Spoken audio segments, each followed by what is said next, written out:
Welcome back to the Mo Shifters Cup. I don't know what is happening right now. Crispy and Seven are live at the exact same time.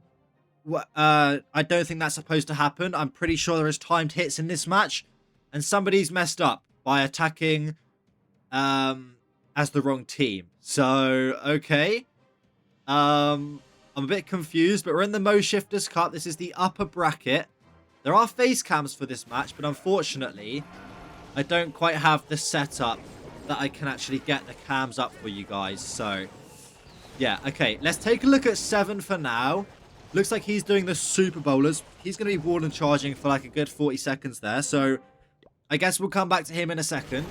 Crispy with the throwers here. Looks like the RC is going to get the Revenge Tower down. I'm getting so overstimulated. Oh my god. Okay. Siege Barracks on the outside of the base. It's looking quite good. Has the King and Queen ability. Equipments look fairly straightforward and basic.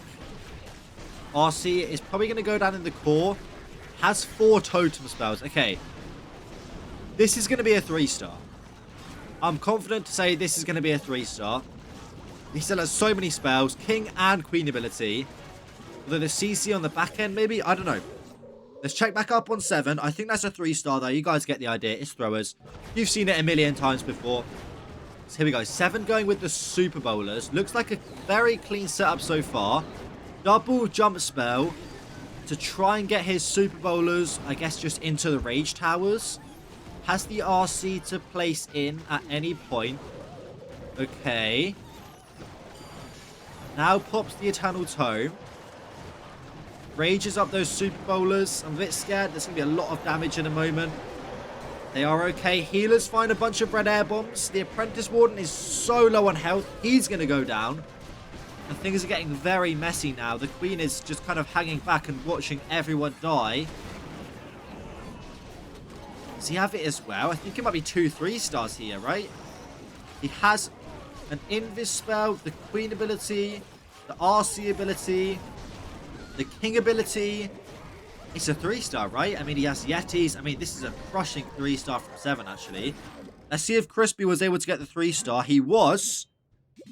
So it's 2 3-stars to start the war. I don't know what happened here. Somebody has gone too early. And somebody's going to get a penalty for that. Probably a star penalty and also 50%. I'm going to go ahead and find out for you guys who went early there. But it's 2 3-stars to start the match. Okay, so it looks like Bepis is going to be attacking next for Only Esports. Very weird here. I thought Only Realm might have the penalty. But with them attacking in this next attacking slot, which is Team A at the 29-minute mark, then that makes me think that they would not have the penalty, and the penalty would be awarded to Boom Academy, who attacked in the Team A first attack slot, and not the Team B first attack slot.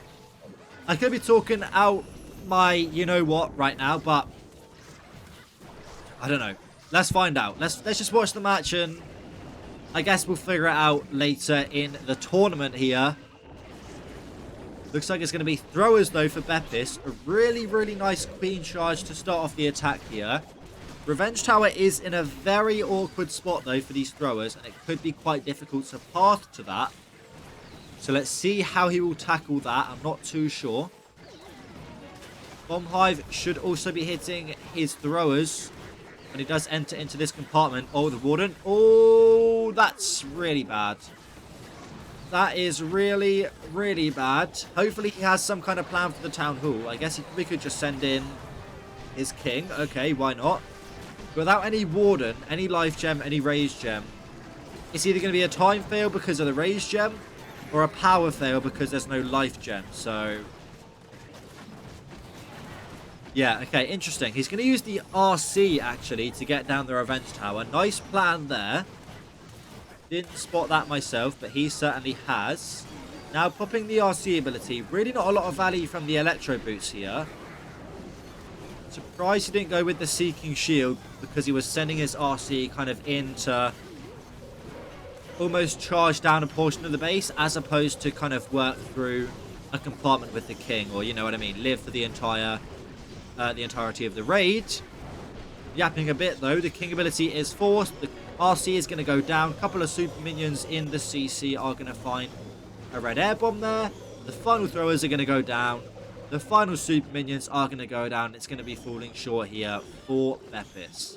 Okay, so Boom Academy are next up, which means they are now attacking in line with Team A, which means that their first attack will be receiving the penalty. I'm 99% sure now that's what's happening. Zaps onto the Revenge Tower. There's the giant arrow, and down goes the Revenge Tower and the Bomb Hive in the core, as well as the Ricochet Cannon there. Now going to go with the Log Launcher. Anyways, as I was saying, got caught off guard there a little bit. Oh, sorry. Got caught off guard. You guys get what I mean. I think Boom Academy will be receiving the penalty, which is normally a star and 50%. So they do have a deficit to make up now. Basically, just look at their score on the bottom right corner. Take away a star and take away 10%. And that is their actual score in this match. I'm pretty sure. But let's find out here together if Mr. I don't know what that says can 3-star this base from Beppis right here. Looks like a bit of a Legends kind of style of base. Interesting, we have the Spirit Fox on the King here. Throwers are doing their own thing on the left-hand side of the base with the heroes charging down the opposite side Rage Tower. Does still have to place the RC into the base. Going to try and keep the Queen alive, but she is pretty much bound to die. He can use another totem if he wants to.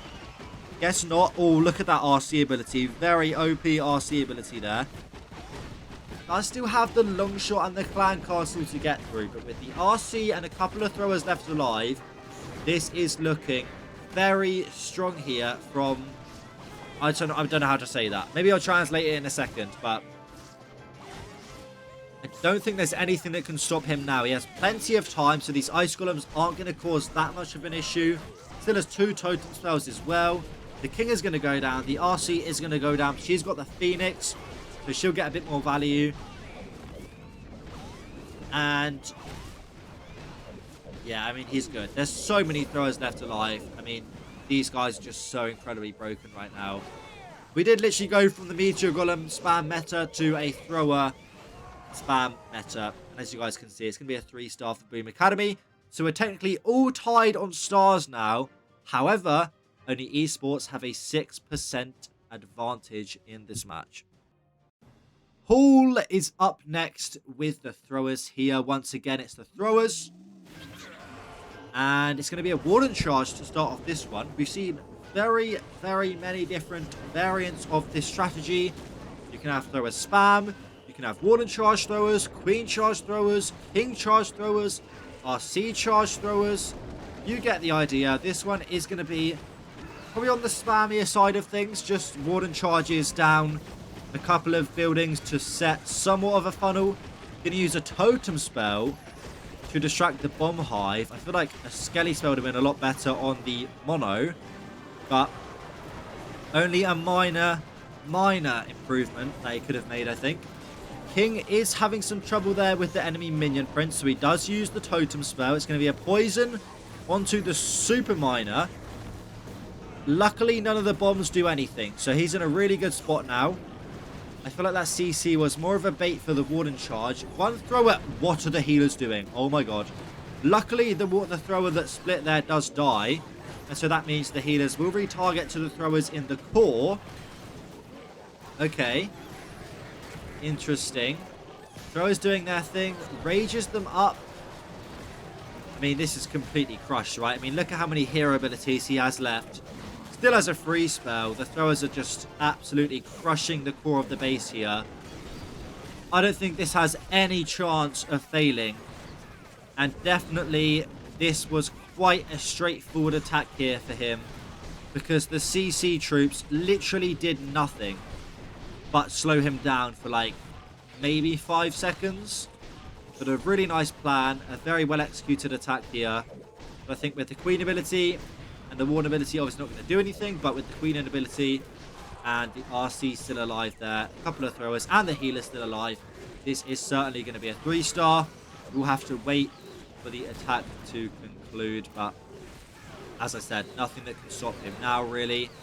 Baby Dragon was going to try and snipe the Wizard Tower there, but the air defense does catch him. The Warden might die to some Skellies. Oh, he pops the ability, gets a bit of health recovery. How is the Warden dying? Oh my god. Okay. Well, I mean, it's a 3-star. I've said it 3 times now. Maybe 4 times. Maybe 5 times. But a GG's to pull there for the nice 3-star. Izu is up next, taking on Crispy's base here with the Electric Dragons. It's going to be a double rage base for Crispy with the Flame Flinger to set this one up from Izu. Interesting, interesting, interesting. Sends in a rocket balloon. Almost lured the furnace. Not sure about that one, but luckily there was some archer filler in this one. Okay. Pretty chill start. We've seen Izu do the electric dragons before, and he's obviously very good with them. Double rage base. It kind of looks like everything is quite compact, so the E-Drags should be able to get some really nice chains on this base right here. But at the moment, he's just waiting for the Flame Flinger to do its thing.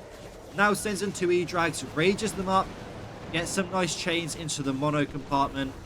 Can he get the mono down? Hold on. 1 E-Drag left alive. Totem Fella's tanking. Yes, he can. Mono goes down.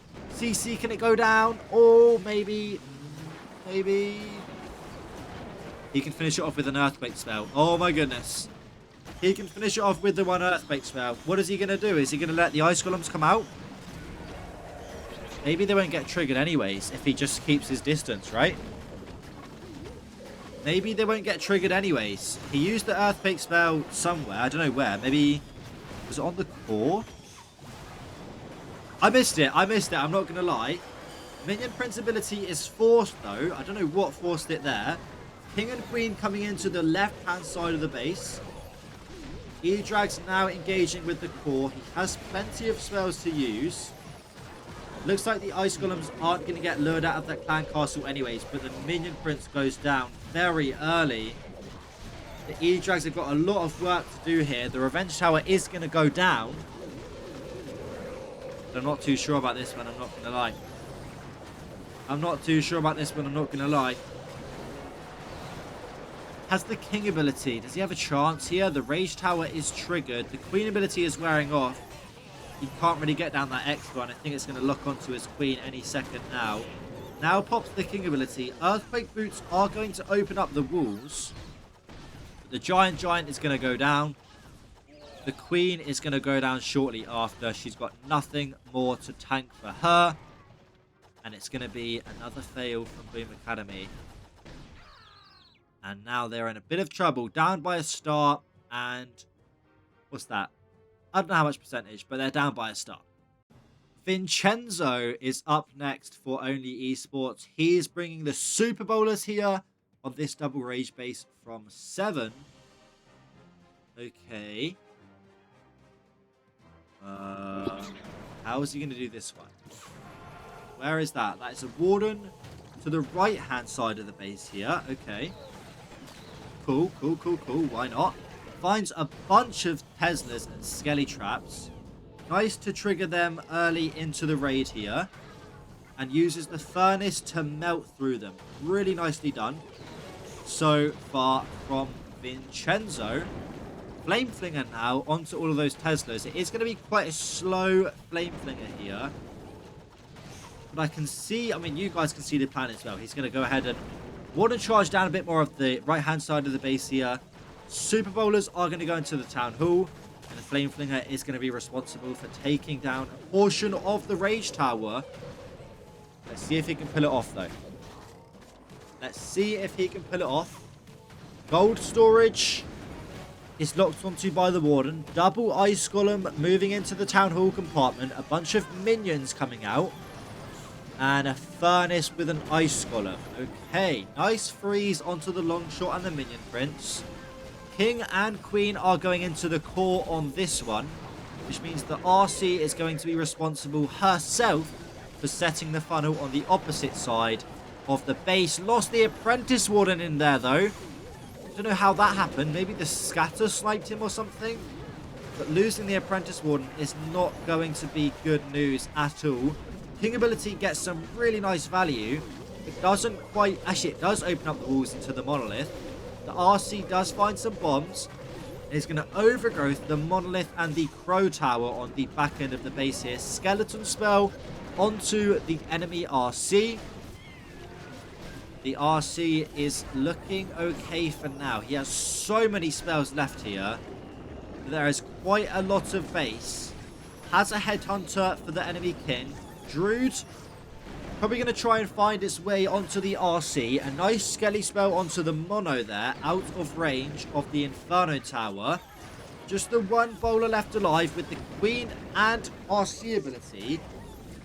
Interesting using the Snowflake from Vincenzo. I think he's got enough spells here, right? He should be able to keep his RC alive if he wants to. I guess he doesn't. So RC is going to go down anyways to the Gigabomb. Rages up the Yetis. Totem spell onto the Queen. Freezes her up. Another totem spell onto the multi-archer tower. And ladies and gentlemen, this base is absolutely crushed by Vincenzo using the Super Bowlers. Very, very clean plan here. And I'm not going to lie, I think that might mean Boom Academy can't win this match anymore. I'm not overly sure. Let's find out in the next attack. Kinnara is going to be up next for Boom Academy. A 3-star is pivotal here. A 2-star will lose the war, 100% guaranteed. Let's see if he can get it done with the Meteor Golems. It's going to be a fireball onto the Expo. It does land. It does get some really nice value. Now going to use a totem cell onto the Minion Prince. The healers were getting chained onto there by the Super Wizard Tower for a moment. But he's looking okay now. Interesting. Interesting. Where is he going to go with the follow-up? He's kind of sandwiched his Warden right in between two Rage Towers. So either entry is going to get quite messy because the damage from those Rage Towers is going to be very significant, as we all know. He's going to go ahead and go into the right-hand side of the base with the Meteor Golems. Okay. Invises the Warden. Very important to make his healers retarget. The healers will not retarget to the Meteor Golems if the Warden is still taking damage. So he does use the Invis spell there to let the healers retarget. It's going to be an Overgrowth spell onto the Revenge Tower, Bomb Hive, and the 2 Inferno Towers there. I like that Overgrowth. Bomb Hive out of the game for 26 seconds is a big, big plus here. RC Fox gets cooked, though, by the Ricochet Cannon. That is not good news at all. Does spot his RC. Was going to go down there and uses the Invis spell. The funnel is working. The Apprentice Warden. Oh, he loses the Apprentice Warden. Uh-oh. Uh-oh. Remember, a 3-star is necessary here, and I'm not too positive about this one, to be honest. Loses the Apprentice Warden quite early on here. The RC ability is forced. Luckily, it doesn't get swagged.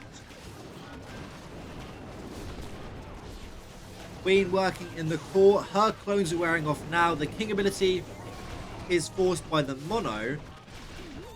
Does he have a chance here? I think he does. Queen is going to get the town hall down for him. The king is dead. There are a bunch of snakes, just kidding, left alive. Looks like the Warden is doing his own little charge. The RC goes down to the Expo. Now he's got a Queen charge here. The Warden's going to go down. And I think even if he had the time here, it's not going to make it through on power.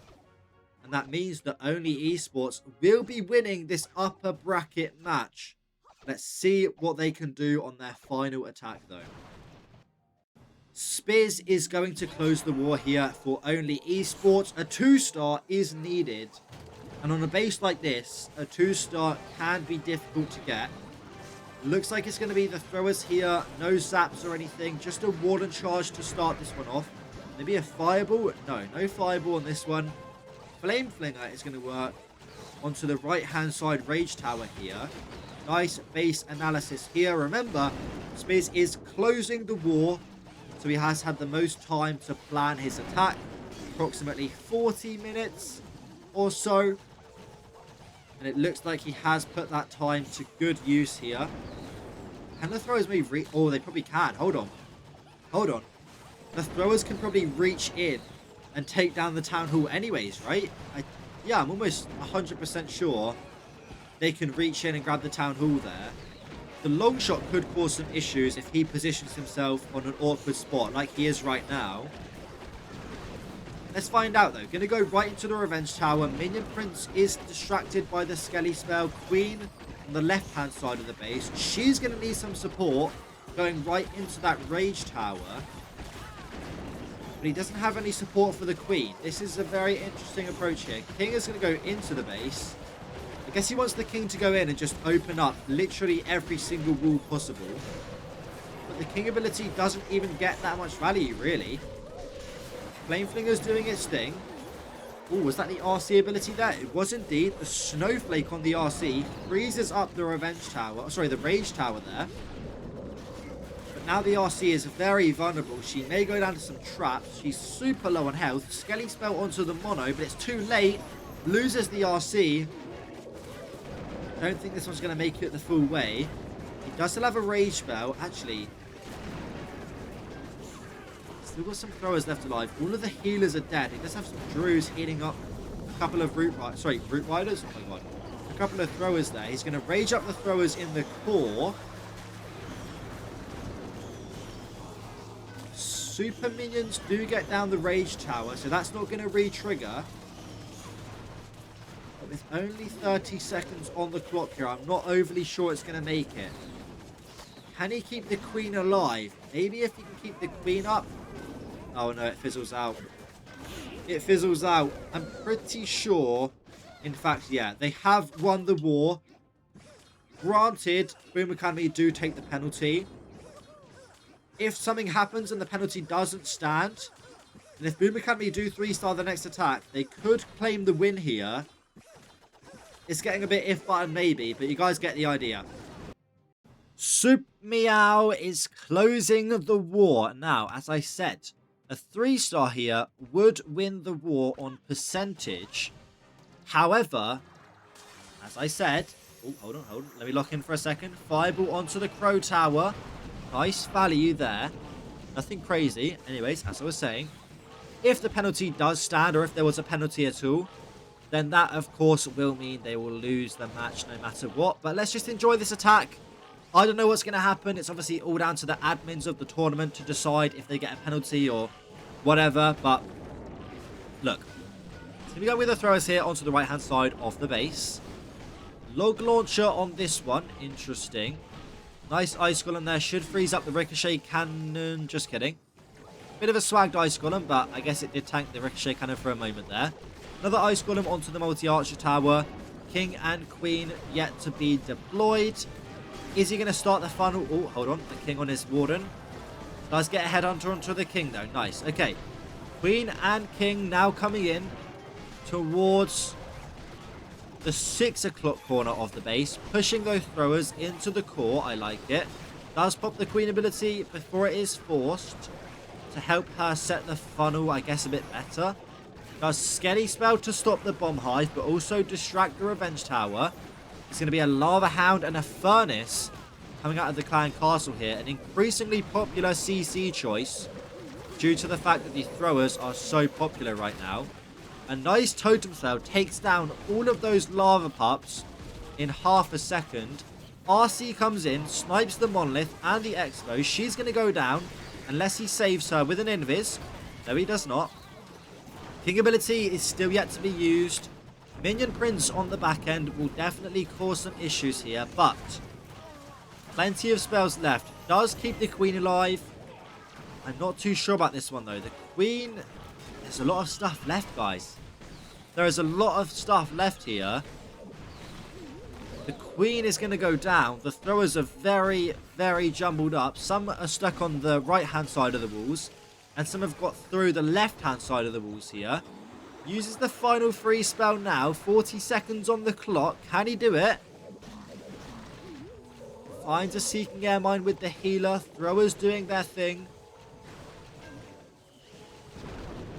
I think it's a 3-star. I think it's a 3-star. Oh, a thrower gets springed, though. Hold on. 99? Uh-oh. Uh-oh. He has no cleanup, right? He has... No, he has... Wait. Wait, where's the other building? Where... Where's the other building at? There's a building there. Where's the other one? What? Am I crazy? Oh, the army camp. It's a 99% time fail for Suit Meow. And even if he did 3-star here, I think they got the penalty. So it's no matter what now. And a win for only Esports, rather. So yeah, if you guys did enjoy this one, make sure you leave a like. I'm sorry for the confusion. We had some guys attacking at the same time. I don't know what happened there. But only Esports are going to take the win here. I'll see you guys in the next one. Goodbye.